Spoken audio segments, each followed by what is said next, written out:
Hello, good morning and welcome to the show. My name is Makiza Latifa and I'm happy to see you once again. This is China Now. Let's get straight into our lineup for today. And we're starting with our weekly news report of what's happening in China as presented by our usual host, Lisa. Well, there's so much in the news on China currents today. Did you know that there's a new Chinese law that could potentially neutralize all American high-tech weapons because China has issued a ban that you will find out about soon? Also coming up, Philippine Coast Guard vessels deliberately collided with a Chinese ship. Lisa will tell you about the impact of this in a tad. And interestingly, a monkey from China has set several world records in the gaming industry. Stay with Lisa for more details. China Current is a weekly news talk show from China to the world. We cover viral news about China every week and also give you the newest updates on China's cutting-edge technologies. Let's get started.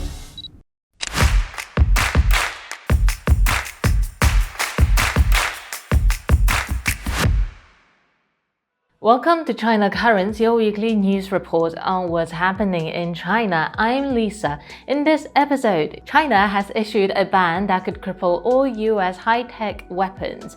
The Philippine Coast Guard vessels deliberately collided with a Chinese ship.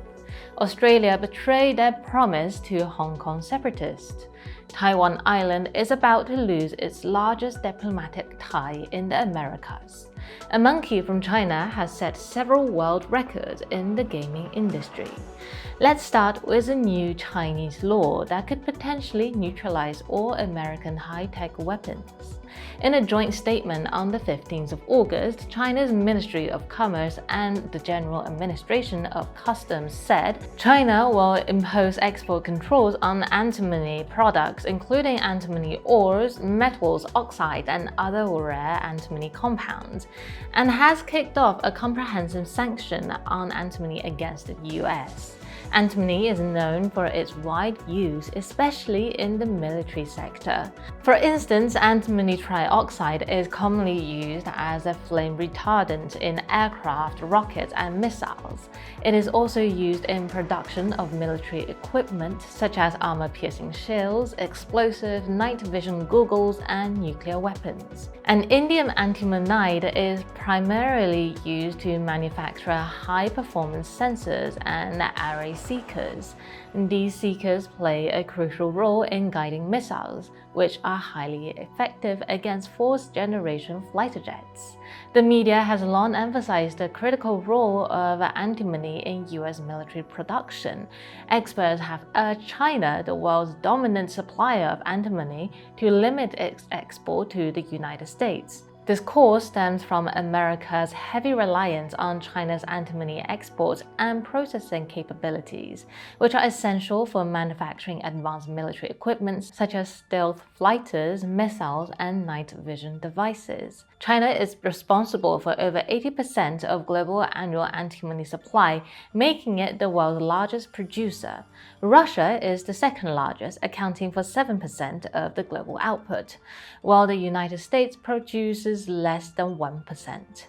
Given this data, any export restrictions imposed by China could significantly disrupt the supply chain of the US military industry.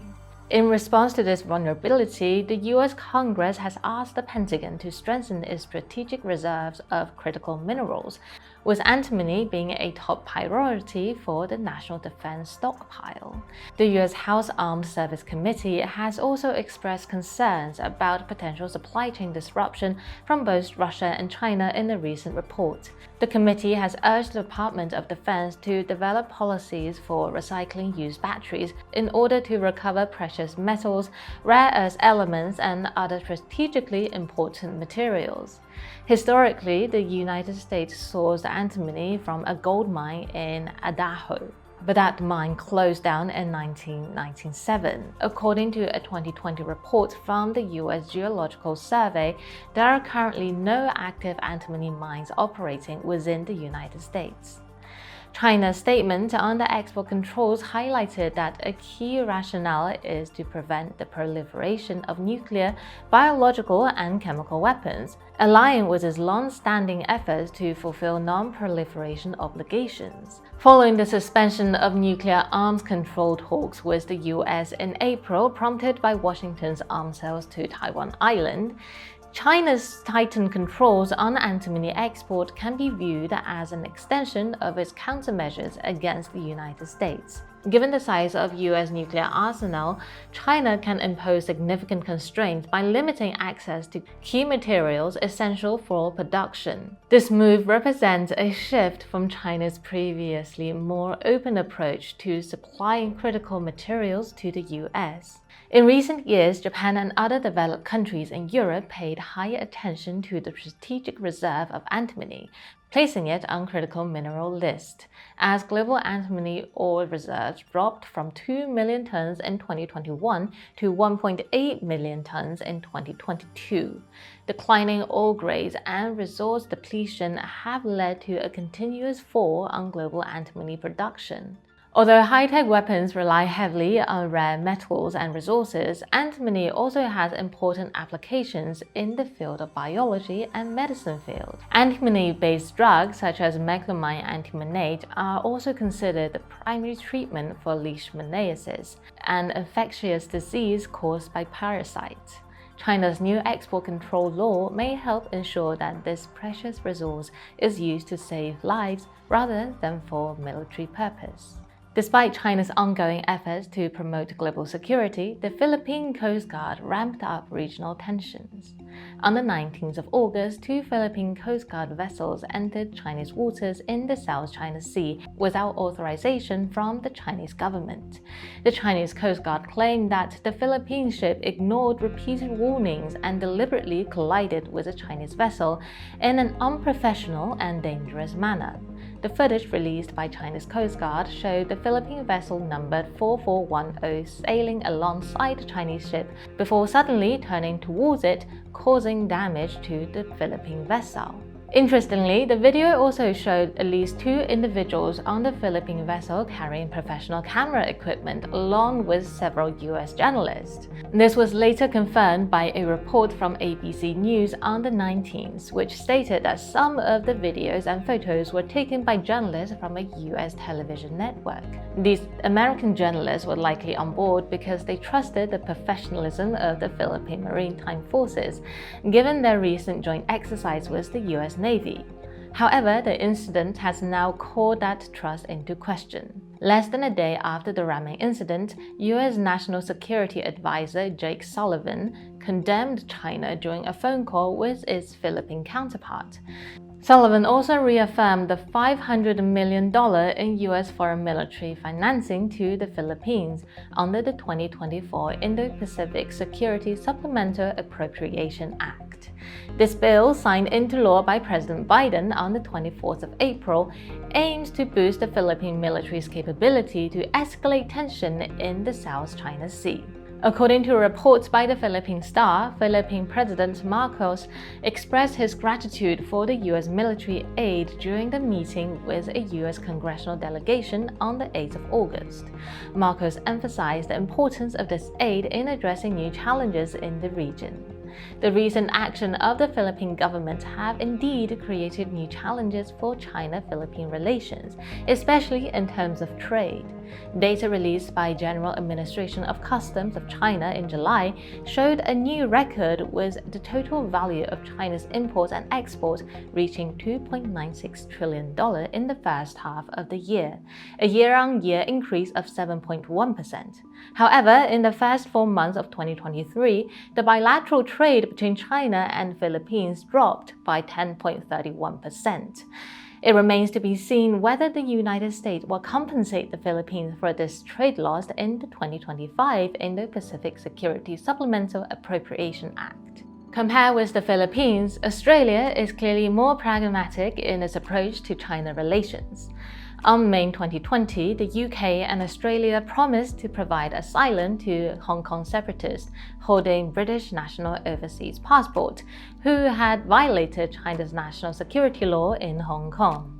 As of February 2024, the UK Home Office estimated that there are around 2.9 million BNO passport holders in Hong Kong.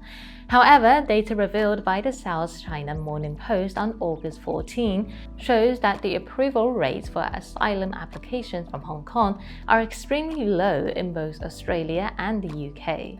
Over the past 5 years, Australia has reviewed only 584 asylum applications, with just 5 being approved. People seeking asylum usually need to prove that they are unable to live safely in their own countries. For these Hong Kong separatists, their actual situation in China makes it difficult for them to meet Australia's protection approval criteria. Earlier this year, there were signs of improving relations between China and Australia. On 29th of May, China lifted its ban on 5 Australian beef exporters. This was followed by Chinese Premier Li Qiang's official visit to Australia on the 15th of June, during which both nations agreed to strengthen their bilateral relationship with a focus on expanding cooperation across various sectors. This context suggests a more nuanced and complex dynamic between China, the UK, Australia, and the Hong Kong separatists seeking asylum.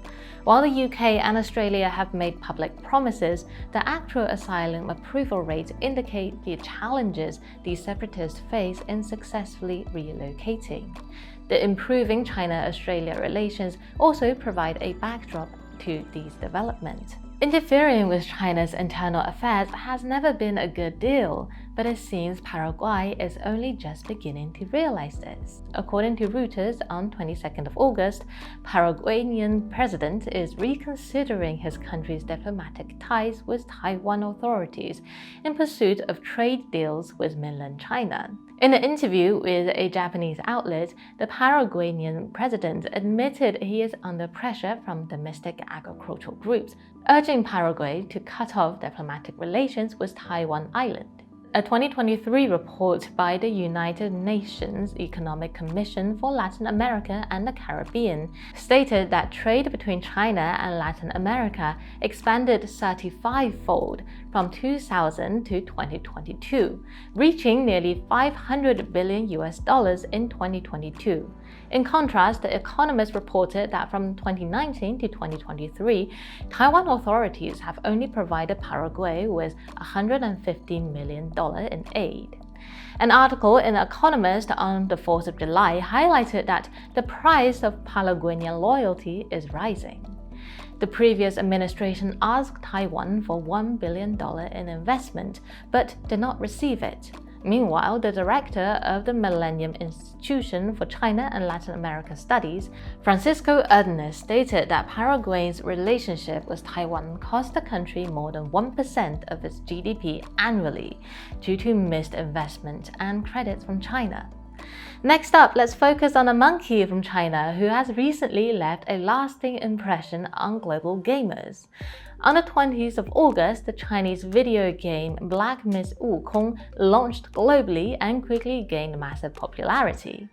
Within just 1 hour of its release, the game reached over 1 million concurrent players online, surpassing the records set by high-profile titles like Cyberpunk 2077 and Elden Ring, according to a Bloomberg report. By the 23rd, Black Myth: Wukong had officially announced over 10 million copies sold across all platforms, with peak concurrent online players exceeding 3 million.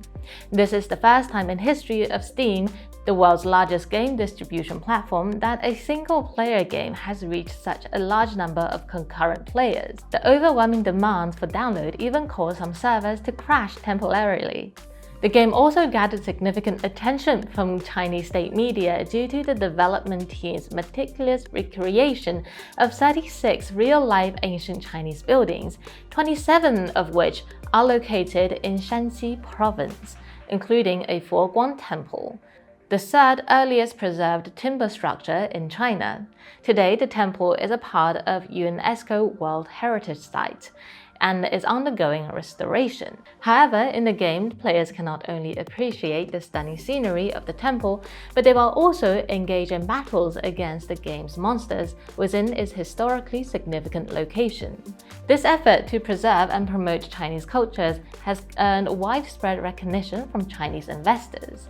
Following the game's release, the stock of the publishing company surged by 40% in just 4 days. The success of the game Wukong also spurred the growth of the entire Chinese gaming industry, with the gaming sector of the Chinese stock market rising by 1.71% on August 20th.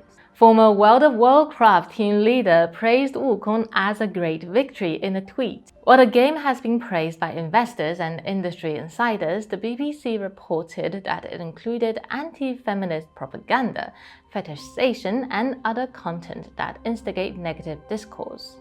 In response, Chinese netizen remarked, "Black Miss Wukong is like chocolate. Everyone has their own taste, but is lethal if a dog eats it." And that is all for today. Thank you for watching this episode of China Current. If you have any thoughts or comments about our show, please reach us at the email address below. We look forward to hearing from you and see you next time. Thank you, Lisa. Next on the show is the Thinkers Forum, which is the segment of the show where we engage scholars and thinkers who have very brilliant perspectives to share with us on critical world issues.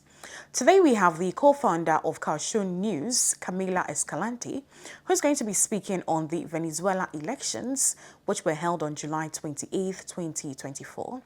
She'll speak to us on the nature of the situation in Venezuela following her coverage of the elections, which saw the re-election of incumbent President Nicolas Maduro amidst protests from the far-right opposition and its leader, Maria Corina Machado.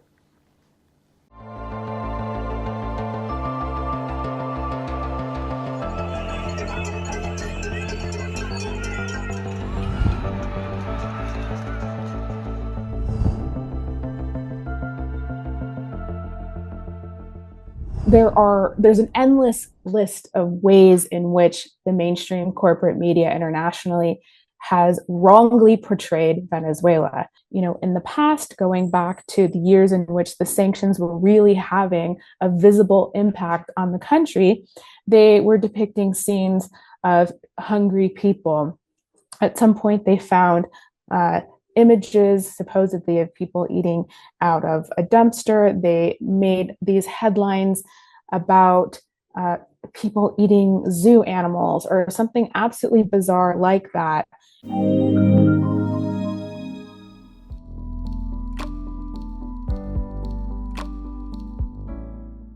Things in Venezuela are relatively normal in terms of everyday commerce, in terms of people going to their workplaces. Things are being sold out in the streets, especially in the capitals and in the capital of the country, Caracas. Things are bustling as normal. Public transportation has resumed.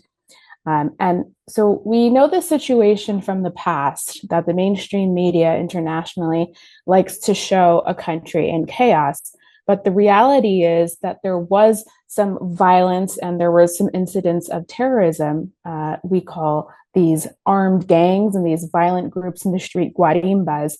But they went out and they committed acts of arson. They attacked people and all of these different crimes, which we can get into. But what the authorities have said is that the people who carried out those different acts of violence were in large part paid by the opposition. They were people who had a criminal record profile. They were young street kids. Some of them were minors, so they were actually teenagers. And a lot of them had recently returned from places like Chile, Peru, and the United States in what seems to be an organized plan to carry out these acts of violence. And the authorities have also said that in making the arrests, it has been found that many of these people didn't even cast a vote. So things are really returning to normal in that sense, that there's that period of violence has ended. But of course, there have been a lot of mobilizations in favor of the government's triumph, President Maduro's triumph in his re-election. Every day there have been large rallies in support of the government that have marched to the Miraflores Palace, the presidential palace in Caracas. And at the same time, there have been some rallies in support of that main opposition, which came in second in those July 28th elections. Apart from that, there is something that's a little bit odd, and that's, of course, that the media has once again turned its eye to Venezuela, that the headlines once again include Venezuela, and that the State Department and the European Union, the Ministry of Foreign Affairs of Canada, and all of these other countries are paying very close attention, and they're emitting statements all of the time. And also other countries of Latin America with right-wing presidents and governments. There's an endless list of ways in which the mainstream corporate media internationally has wrongly portrayed Venezuela. One of the things is that they show a lot of opposition support, and they always depict huge support in the streets while trying to convey a message that the support for the government is dwindling over time and that people don't feel as enthusiastic as they once did. The fact is that we saw during this campaign season that there was huge support in the streets for maintaining the Bolivarian Revolutionary Project and in support of the re-election of Nicolas Maduro, and that he had huge rallies all across the countries in all the main cities, and of course in the capital. It goes without saying that the final campaign closing rally just a few days before the election was absolutely massive, and possibly the largest political rally we've seen in Venezuela since Commander Hugo Chavez. And so, they're showing, misrepresenting the levels of support for this government in the country. Of course, we saw, in the past, going back to the years in which the sanctions were really having a visible impact on the country, they were depicting scenes of hungry people. At some point, they found images supposedly of people eating out of a dumpster. They made these headlines about people eating zoo animals or something absolutely bizarre like that. The fact is that in the global South, and particularly in Latin America, one of the main issues that we face is that salaries are low. They are objectively low in Latin America compared to the global North. On average in Latin America, the minimum wage earner is earning in a month's time, $200. They're not earning what we earn in North America. And so that's a huge reason why people have migrated northward. It's not because of these issues that are being spoken about in the human rights industry based in Washington or Brussels or Berlin or wherever they're based. It's not what the State Department is saying, that it's because of human rights or repression or because of the stifling of fundamental freedoms in the country, because of political persecution or all of these things that have been fabricated. It is that people just want to live in another country and seek better economic opportunity. And the economy is growing and has really recovered in the last 3 years because of some of the measures taken by President Maduro and his government. This is a country that for a period of years had hyperinflation, in which the local currency was worth very little. And so it was almost useless to carry around cash. You had to use a debit card for any purchases. And now the exchange is actually at 36 bolivars are the equivalent of $1. So it's much easier to make purchases there. And things have really normalized. You see investment from foreigners. You see a lot of tourism has returned. A lot of Venezuelans have returned. Just to speak a little bit about the way in which things have really improved economically in terms of the living conditions for regular people. A lot of the products that had gone missing have returned. Now it's a country that has become overwhelmingly, and the government would say completely, food sovereign, which means that they're no longer having to import food from neighboring countries and friends, but they're able to produce a lot of. So this is something that has really changed. things have, like I said, improved in the country, and the press simply has not reported on that. It really is a normal country in that there are ride apps. If you want a taxi, you go on your phone and you go onto your app and you choose your location and where you want to go and you call it and you go like anywhere else. You go to a nightclub, you go to a bar, people are selling things in the streets.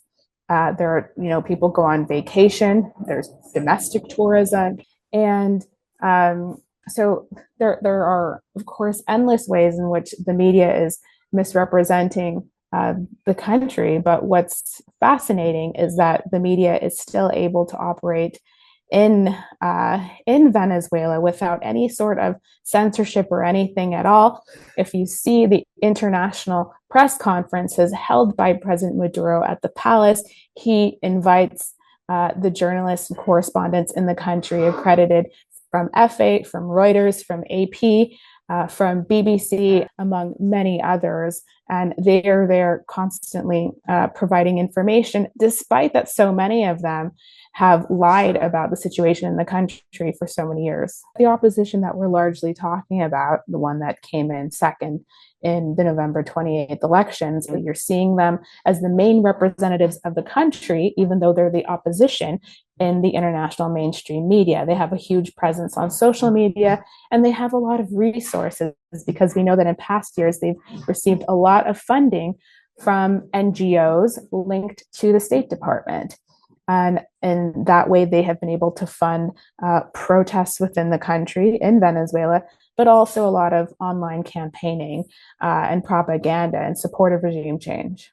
These people have gone out and largely lived in the exterior, some of them as millionaires in luxury condos in places like Bogota, Miami, Washington, and Madrid, which has for years sought sanctions, these unilateral coercive measures, of which there are more than 900 that are imposed against Venezuela, really striking the Venezuelan people. We saw in 2018 the creation of what was called the Lima Group, which was a group of countries that came together, all with right-wing governments, to try to oust the democratically elected popular government of Nicolas Maduro.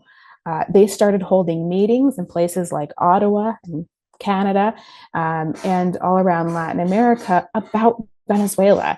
And this is actually something that they're trying to do again right now. They're looking for ways to meet a gathering of presidents, sometimes a gathering of foreign ministers of these right-wing governments, look for ways to attack Venezuela, essentially, with different forms of aggression, to pressure them politically, to emit joint statements together.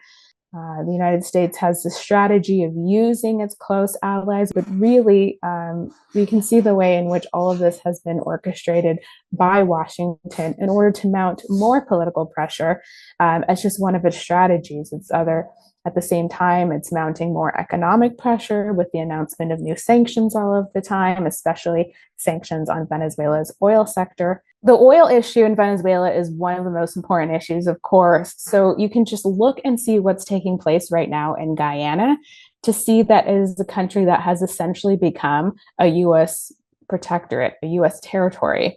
They are sending all sorts of Southcom troops in order to do supposed joint military exercises with the Guyanese military, but really they're just trying to create the necessary conditions in order for Chevron and ExxonMobil to be able to extract oil from this region.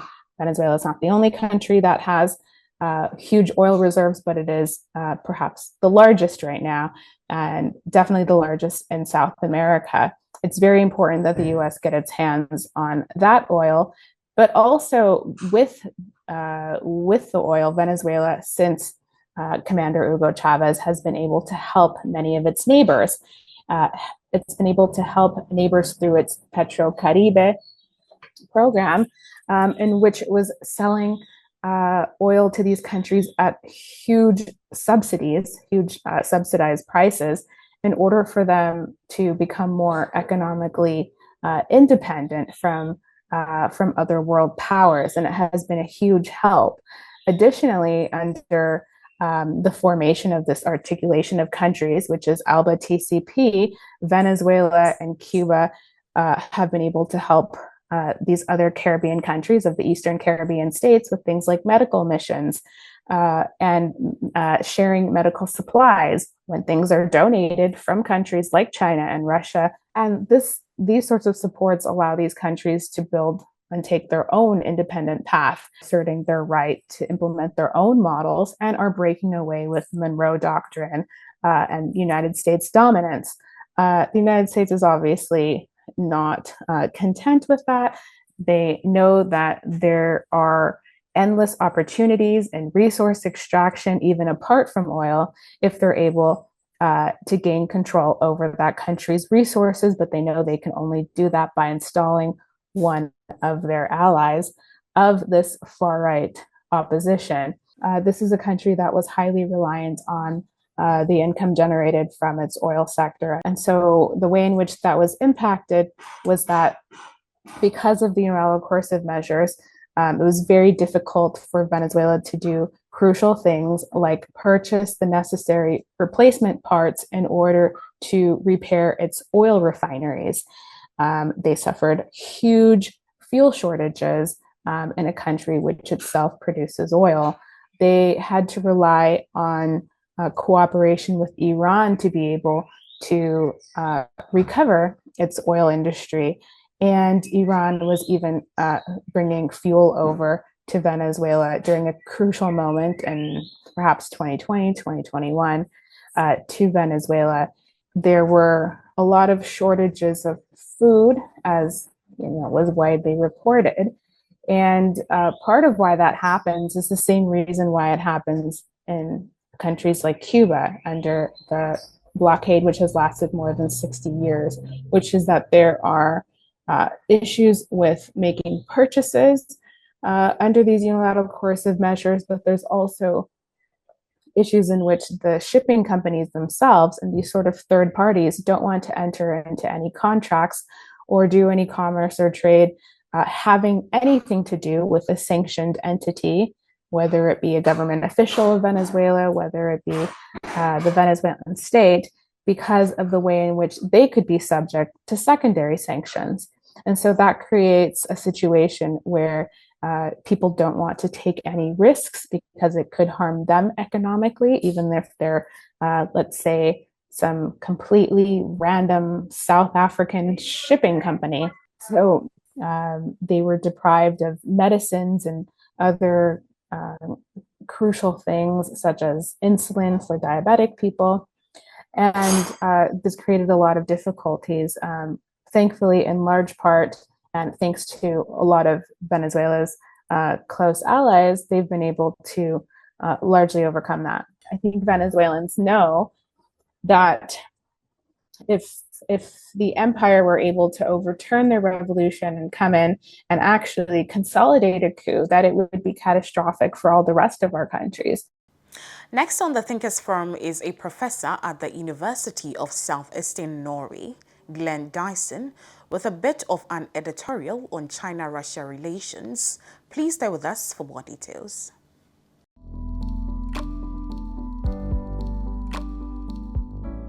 The big change for Russia came in 2014. And there was two things that happened. One, the Greater Europe initiative they had died, and also an alternative Eurasian format emerged. So it's important to realize that for the past 300 years, since Peter the Great, Russia always looked towards the West for modernization, also since the early 18th century. In the West is where the main technologies were. The West also dominated the seas, as where the main transportation corridors are, which can physically connect the world. Also, this was the area of financial connectivity of the world, so they had everything. This is why Russia's integration into an international economic system, pursuing prosperity and modernity, always meant to Europeanize Russia, to make it more European. Now, there's always been some concerns about this, especially those who read Dostoevsky, all these 19th century scholars arguing that perhaps Russia should look more towards the East. Anyways, after the Cold War, Russia continued this tradition of looking to the West. They wanted to make peace with the West. They wanted to modernize their economies. So they began to then pursue these very pro-Western policies. However, what they found out was that this greater Europe was denied. That's what NATO expansion represented, that we were going to create a Europe without Russia. And a Europe without Russia quickly became a Europe against Russia, simply because we then had to compete over where the new dividing lines would be instead of removing them. So the problems always built up. And in 2014, this is when everything broke, because until then, many people in Russia thought, well, perhaps we can have an incremental integration with the West. But when the West toppled the government in Ukraine, this was the clear signal that Ukraine would not be a bridge, but it would be a front line. And when Russia took Crimea in order to safeguard its Black Sea fleet, then and all the sanctions came, even the few Russians who still wanted to pursue greater Europe had to recognize this was utopia. It was never going to happen. And what happened at the same time, exactly the same time in 2013-14? Well, this is when China really began to lay the foundations for an alternative international economic system. That is, the Chinese began to push this Belt and Road Initiative. They started to more openly assert ambition to take technological leadership in the world.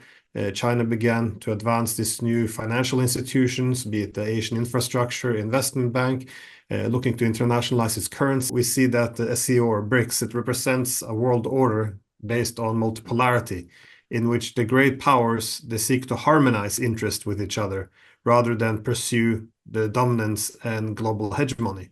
And this is very important to recognize, because in the West, we at least for the past decade, we always predicted that the Chinese and Russians would start to fight over Central Asia, but they don't. They attempt to accommodate each other's interests. No one is seeking hegemony, and thus they can avoid the zero-sum approach to security. So suddenly a new system emerged in the East. So this was tremendously important time in history for Russia. And when it goes to the East, it notices that it doesn't have the same historical baggage.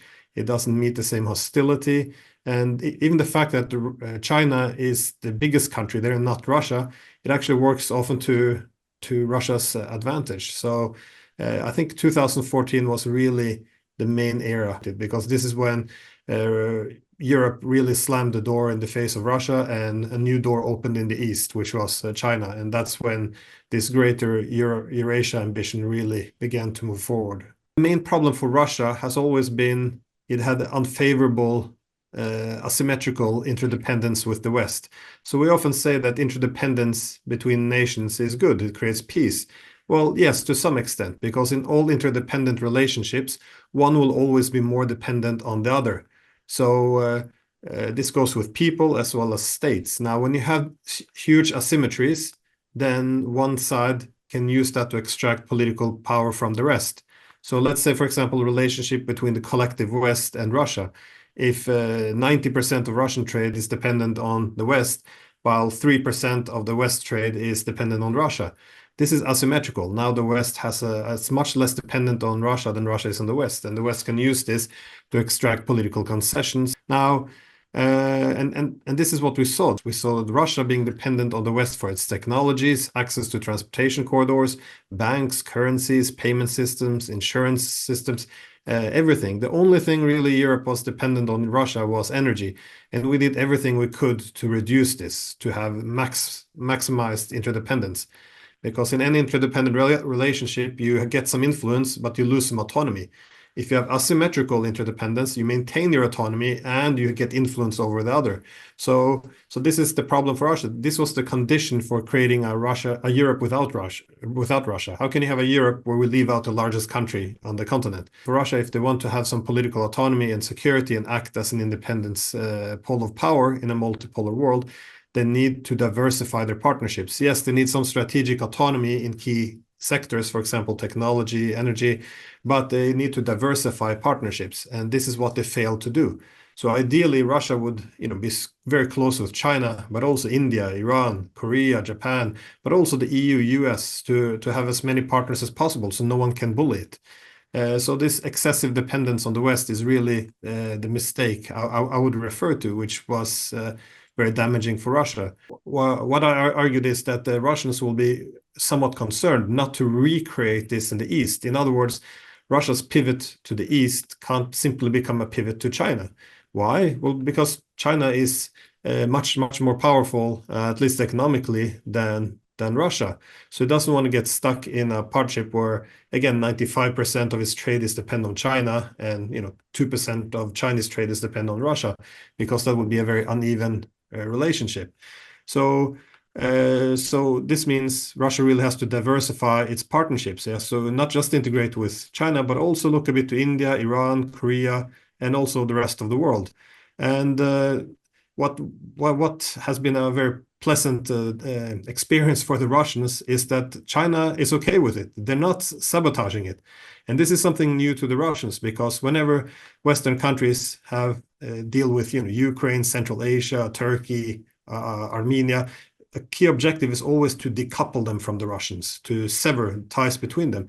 The Chinese have never done this, and part of the reason is because China is happy with the multipolar system. If China wanted to recreate a Chinese hegemony to replace an American one, they would have tried to cut Russia's tie from other states and made it subordinate. But it's not doing this, and this is what is very reassuring to the Russians, and this is also an indicator why we're seeing a multipolar system emerge, where yes, China is the leading state, but it's not seeking to dominate others. I wrote this book a decade ago. It's Russia's Geoeconomic Strategy for Greater Eurasia, where I kind of pointed out that this soft balancing has to be in place in order for the integration or Greater Eurasia to be durable. But at this moment, they're getting deeply involved with the Chinese partnership, and they're very comfortable with it because they can maintain their political autonomy. So again, 10 years ago, this book wasn't received that well. People said it's marriage of convenience. There's never going to be any de-dollarization. This was almost science fiction. But we see 10 years later now, this is the direction things are going, because states will seek what I call a balance of dependence. Well, it's also become a cliche that one hegemon or one leading power doesn't hand over the mantle peacefully to the next one. There's usually conflict. And I think the United States have tried everything now. They did a lot to sabotage China's technological industries, with the chip bans, they're encouraging other countries to decouple from China. They can put pressure on transportation corridors, access to finance. Again, there's a lot that the United States has done. But none of this is working. They could have done this maybe 10 or 20 years ago, but now China's too big, it's too late. So this is why the United States is now leaning towards militarizing the rivalry instead. And that's why it's important with a proxy. Well, it doesn't have to be Taiwan. It could also be Philippines, because